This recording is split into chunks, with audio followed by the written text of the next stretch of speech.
What is up, guys? This is my first MapleStory 2 video.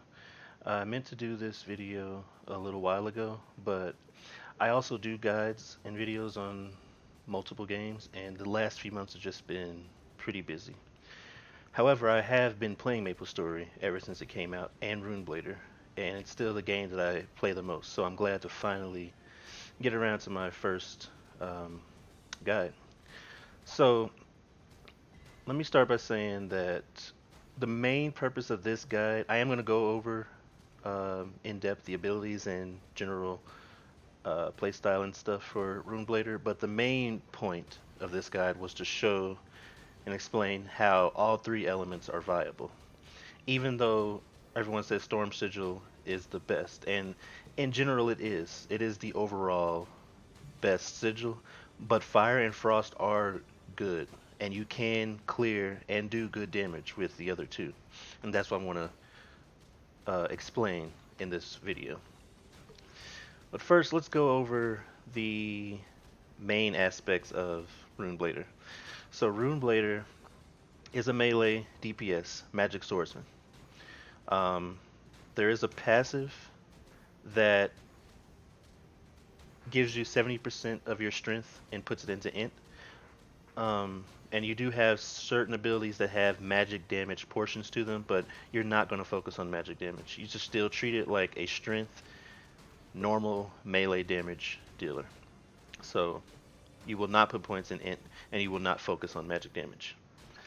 Now, the main aspect of Rune Blader are the three sigils, like I mentioned earlier: Fire, Frost, and Storm. Now, I'm gonna explain how these elements affect your character, and also the rune focus passive. So for fire, the general all the sigils it will increase your elemental damage for that type. So flame increases your fire damage, um, and it's a active buff, but you can only have one at a time. So if you put another one on, it just takes it away. And then it goes up to 20% at max level. I only have them at 1 point, so you can kind of compare them more easily. So fire in general will do dot damage like you'd expect fire to do in most games. It changes certain abilities to either apply a dot or put like a dot on the ground or something like that. So it's more damage over time instead of upfront damage. And the rune focus passive, as long as you have flame sigil active, your maximum health will increase. Rune focus also increases the elemental damage for whatever sigil you have active at the time as well. So frost sigil in general is instant, just upfront damage.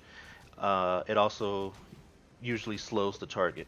It sometimes does less damage at the expense of slowing, but also uh, the two main abilities that you usually be using have increased range with frost, so that can definitely help out in certain situations.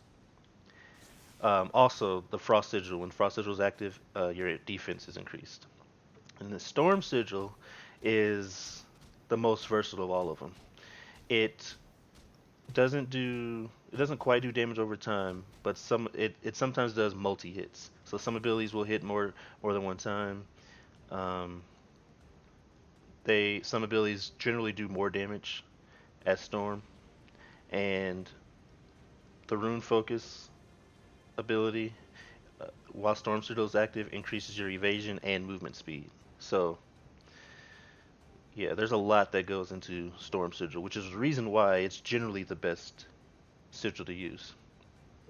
Now, let me go over the main attacking abilities. Well, first, let me go over the party buff. They have a party buff called Honing Runes, and that increases crit damage. It's 16% at max level, and I forgot what it was at base level. Well, 16% at level 8, which is as high as we can get right now.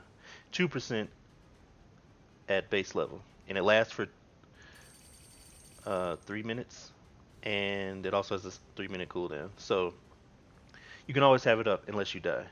But another thing that some people miss is that not only does it give you that extra 16% crit damage, it also passively increases your own crit damage by 8% at max level. So 1% each level. So that's basically a total of 24% extra crit damage, which is fantastic if you're doing a crit rate crit damage build. So you will generally use this all the time. Unless there's another, in certain situations, if there's another Rune Blader, you might not take it, but in general, just expect to max this one out. So your first ability is Flurry. It's a 3-part attack, and it's pretty straightforward. It lets you recover SP. It doesn't actually give you SP back. I don't think it does, at least. No, it doesn't actually give you SP back, but you, as a Rune Blader, you passively absorb 1 spirit, like every 0.1 second. So you get a lot of spirit as long as you're not using it. So Flurry just lets you attack while not using spirit up, and you recover it really quickly. For fire, it just 3 attacks, and then it's another burst of damage at the end.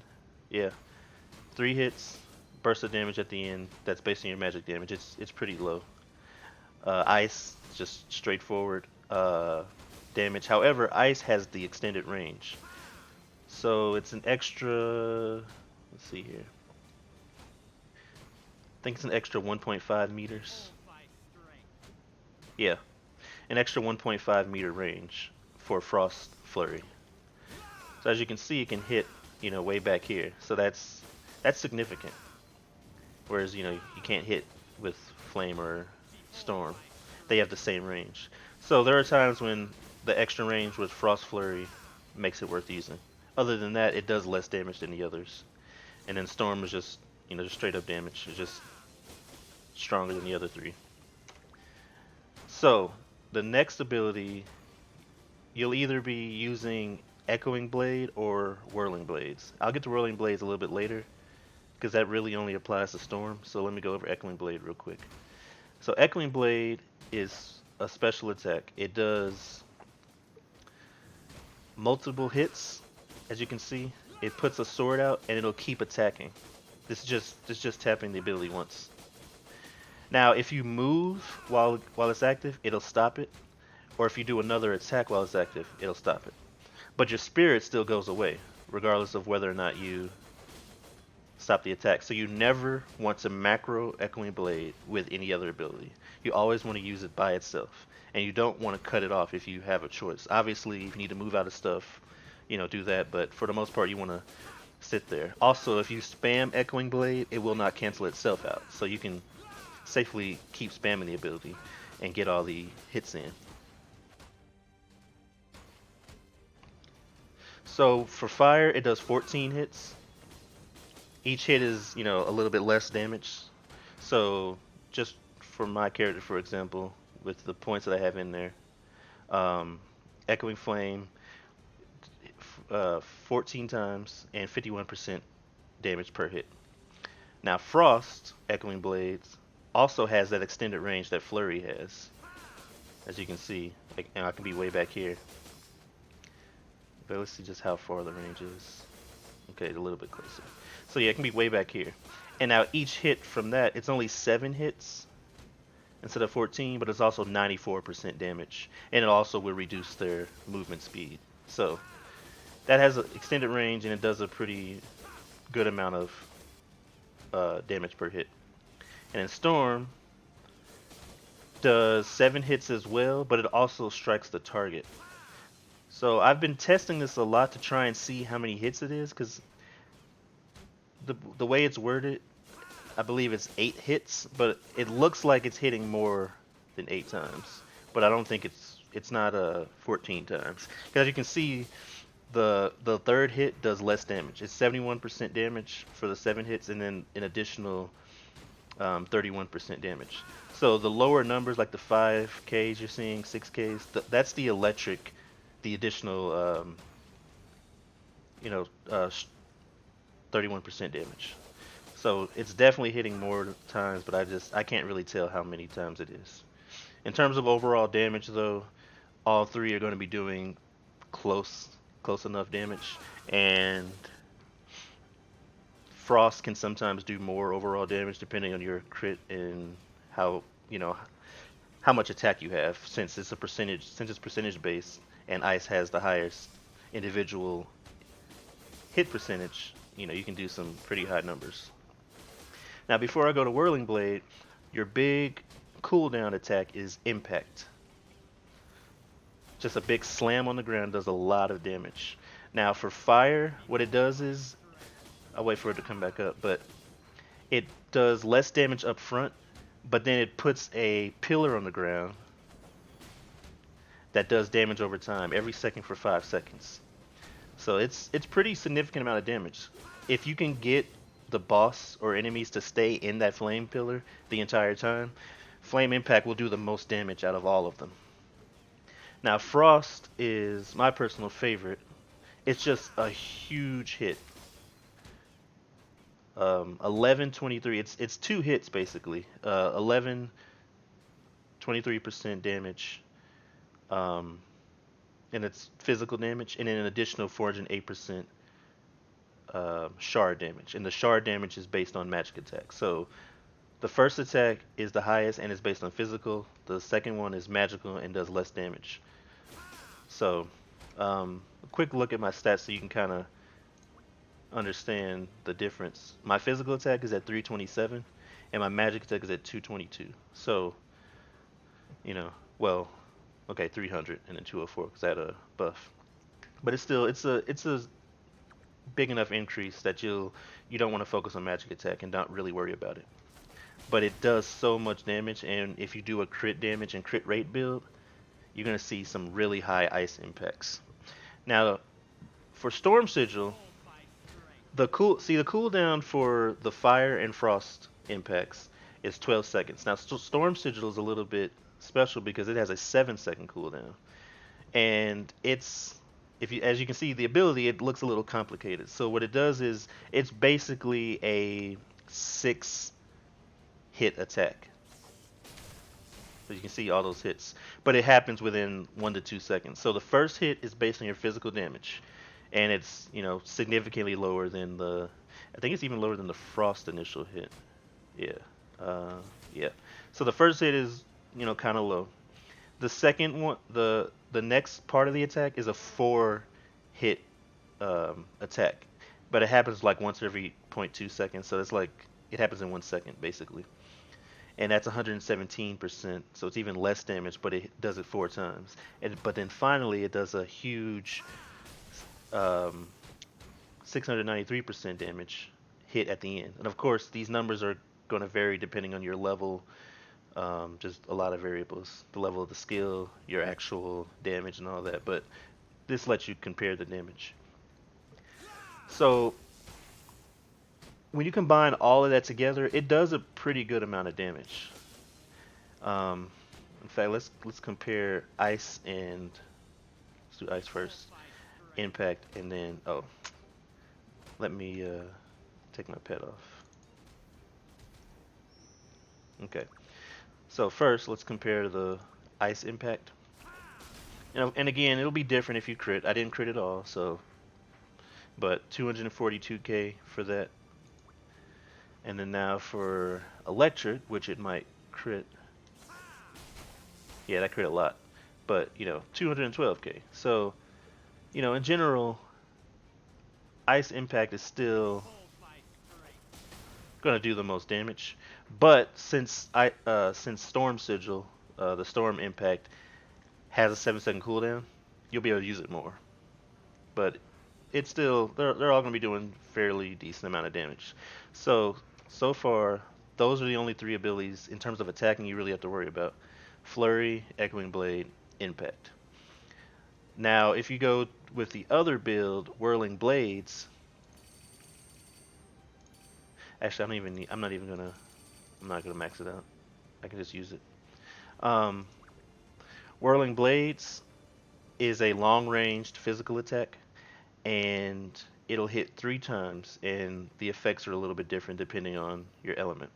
So for fire, Whirling Blades will you know, do the normal 3-time hit, and then it'll put this dot on the target.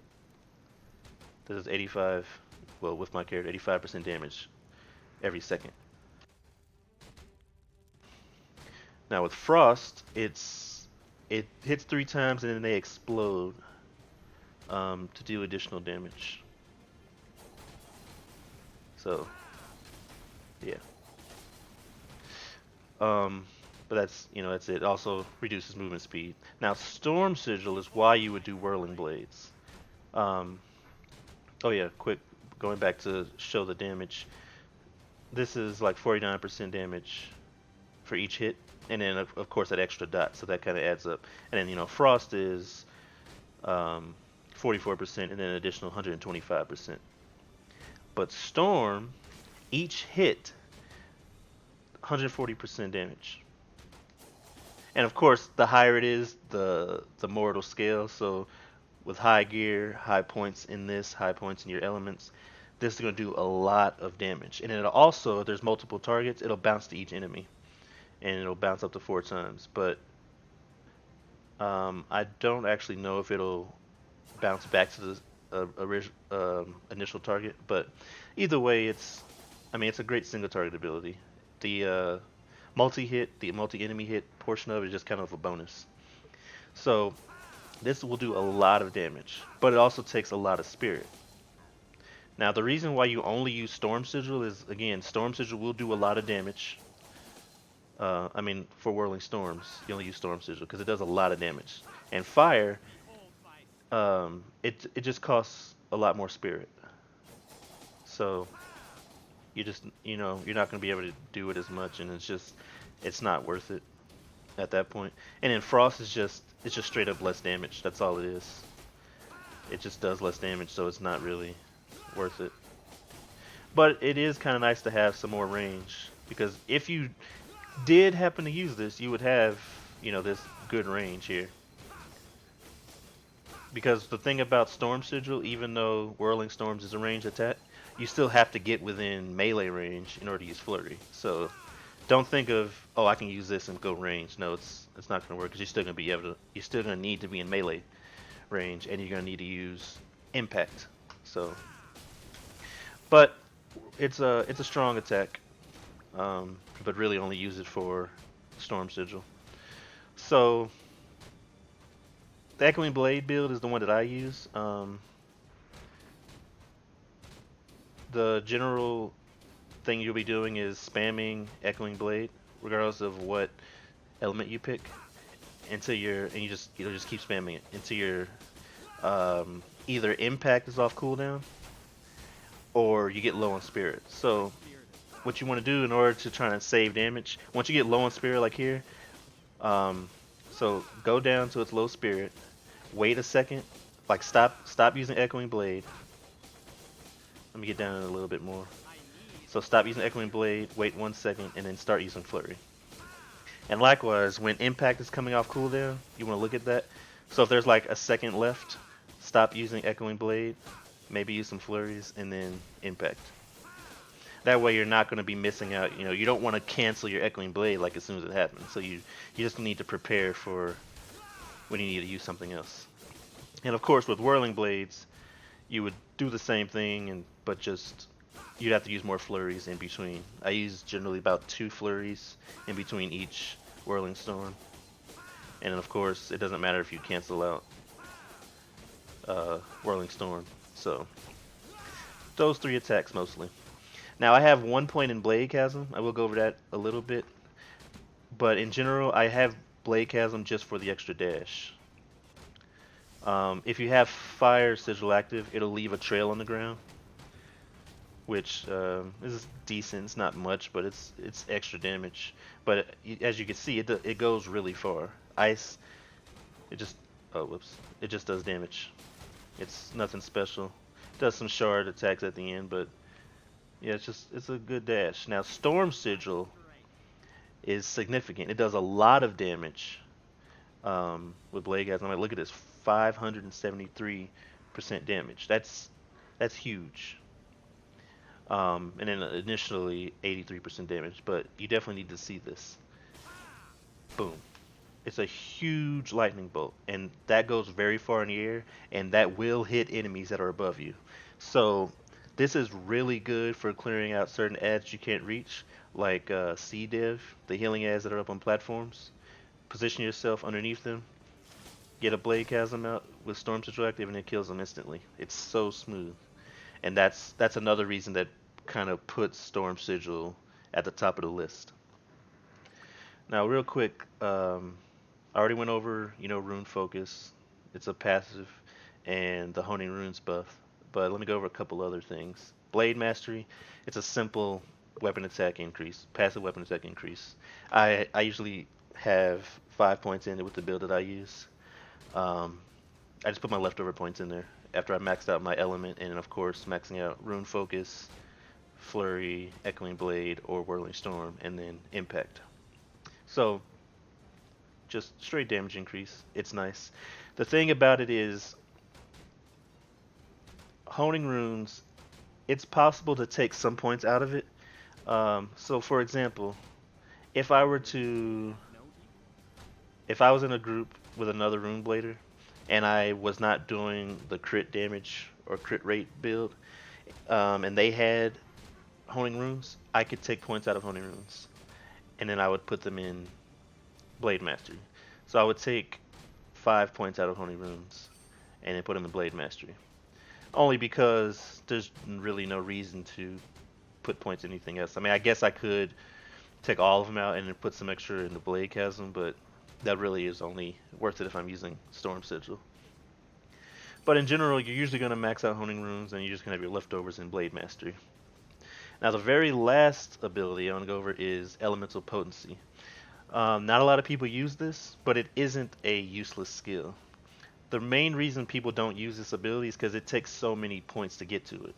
You need 3 points in Gravity Rune first, which you pretty much never use, and you need 4 points in Warding Rune in order, and that's just to unlock Elemental Potency. Then an extra 10 points after that.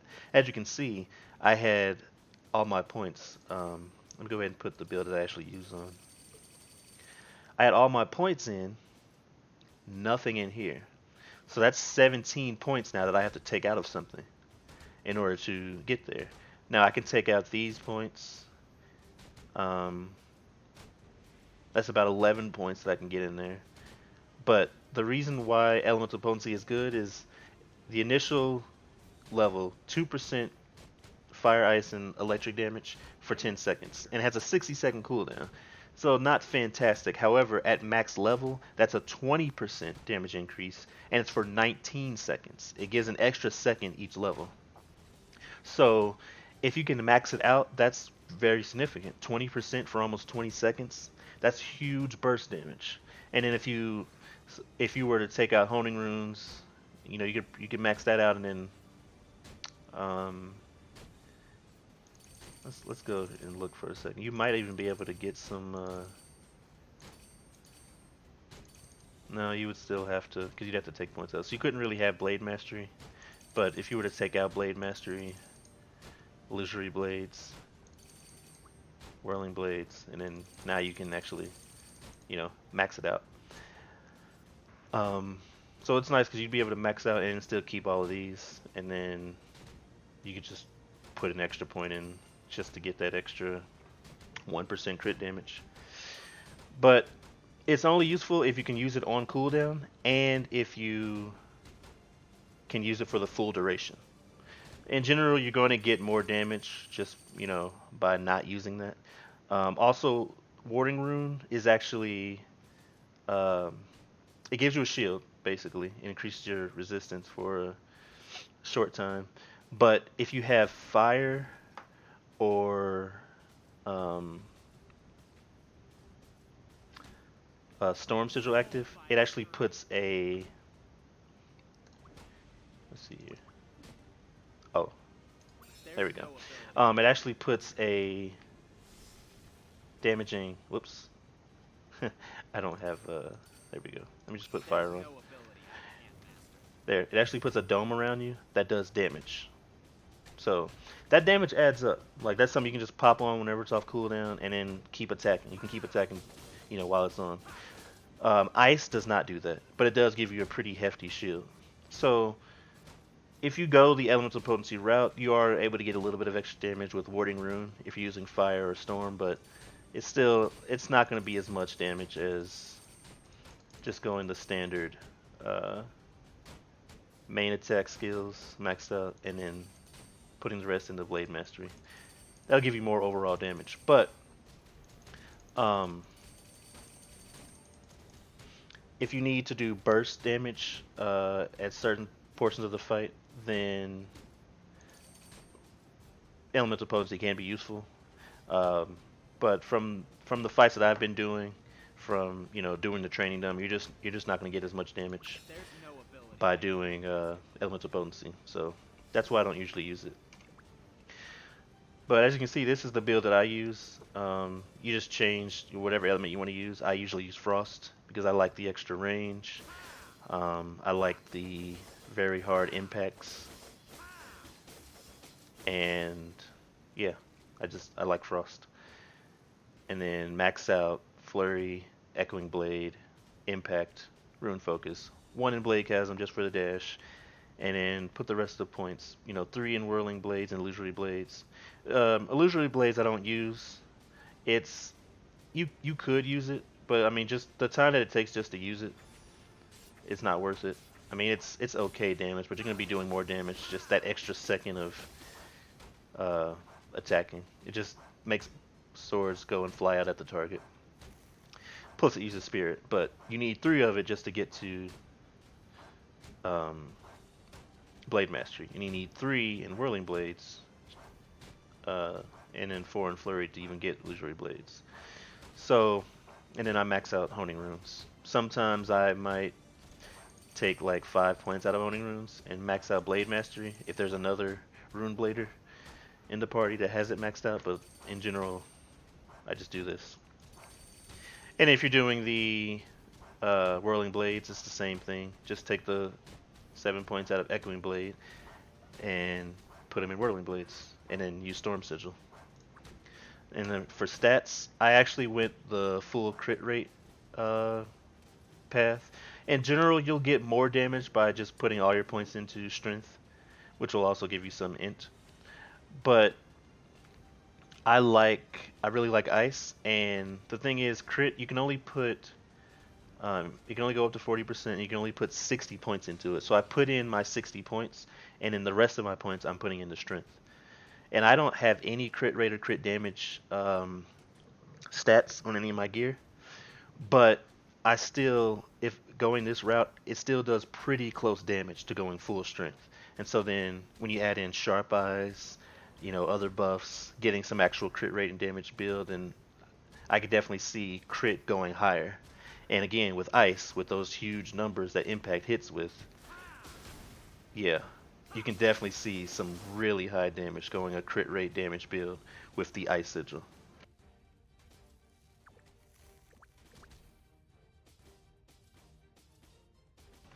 So to recap, or really, I guess, kind of a overview of each element. Fire has the highest, what I call potential damage, because is in perfect situation, playing correctly and able to keep the boss in the dots. Fire will do the most damage for single target, but its actual damage, the actual practical damage that you'll see most of the time is going to be lower mostly than the other elements because you're not going to be able to often keep the boss. Like take Fire Dragon for example. I'm sure plenty of you have done Fire Dragon.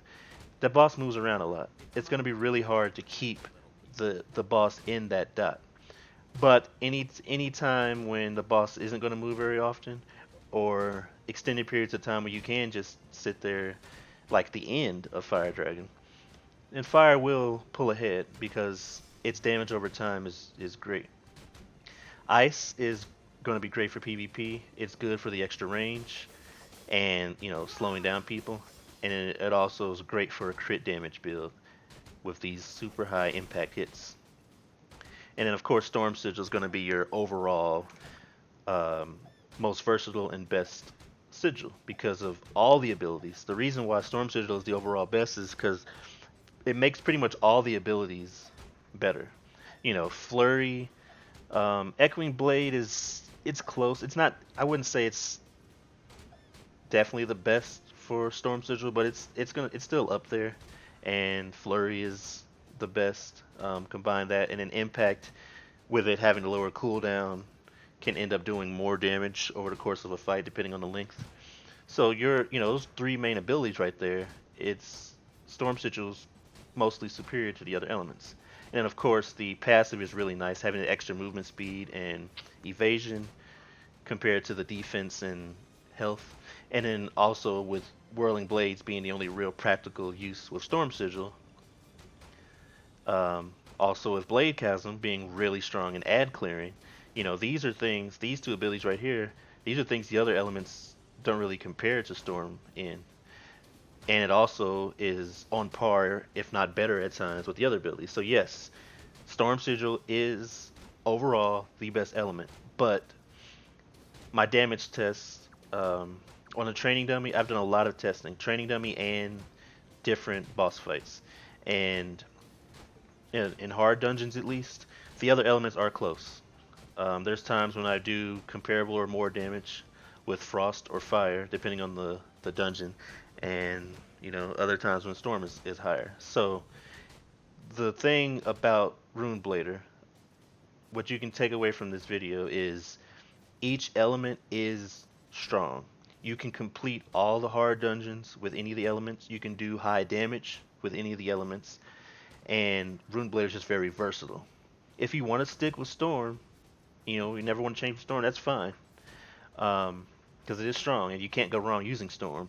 But if you do like versatility, if you do like a range of different effects and abilities, Rune Blader is perfect for that. Because you can switch to fire. If you want to use fire, switch to fire.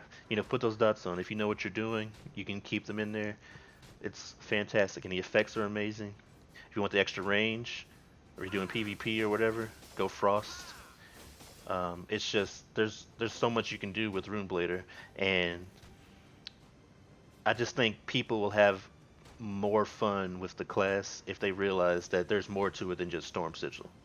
So that's the biggest thing I wanted everybody to take away from this video. I went a little bit longer than I planned, but I do all my guides and videos just, live. I don't have scripts. I don't do any of that. I just like talking to people and explaining whatever game I'm playing. So hopefully I helped you out. You have a better idea of how Rune Blader works and how each element affects and why you would even be able to use other elements besides Storm. And I will see you in the next video. Thanks for watching.